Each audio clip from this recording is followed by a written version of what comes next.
Hi everyone, good morning to all. Thank you universe, thank you angels, thank you to all.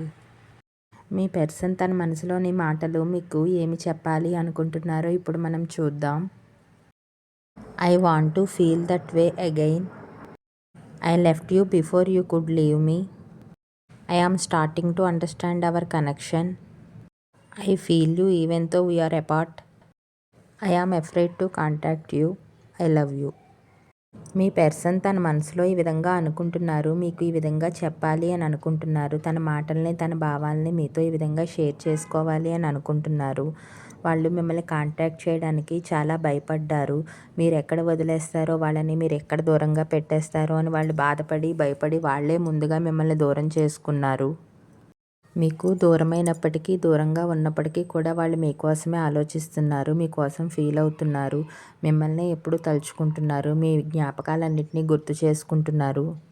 మీ ఇద్దరి మధ్య ఉన్న బంధం ఏంటి అనేది ఇప్పుడిప్పుడే వాళ్ళకి అర్థమవుతోంది. మిమ్మల్ని వదిలి ఉండలేను అని వాళ్ళకి ఇప్పుడే అర్థమవుతోంది.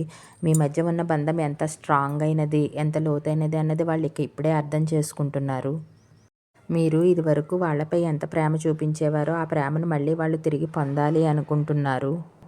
మీరు చూపించే కేర్ కానీ, ప్రేమ కానీ వాళ్ళకి కావాలి అనుకుంటున్నారు. మీరు ఇదివరకు వాళ్ళని ఎంత బాగా చూసుకునేవారో ఆ విధంగానే వాళ్ళని మీరు చూసుకోవాలి అని అనుకుంటున్నారు.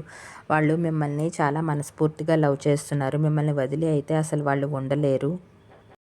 మీ పర్సన్ మీకు దూరంగా ఉండి కూడా చాలా బాధపడుతున్నారు. మీకోసం చాలా ఆలోచిస్తున్నారు. మిమ్మల్ని వదిలి మాత్రం వాళ్ళు ఉండలేరు. వాళ్ళ చుట్టూ ఉన్న పరిస్థితుల వల్ల, సిచ్యువేషన్స్ వల్ల వాళ్ళు ప్రజెంట్ కొంచెం లోలో ఉన్నారు. కానీ మిమ్మల్ని ఎప్పటికీ వాళ్ళు మర్చిపోరు. మిమ్మల్ని ఎప్పుడూ వాళ్ళు కావాలనే అనుకుంటారు. మీరంటే వాళ్ళకి చాలా ఇష్టం. మిమ్మల్ని ఎప్పుడూ ప్రేమిస్తూనే ఉంటారు. Thank you.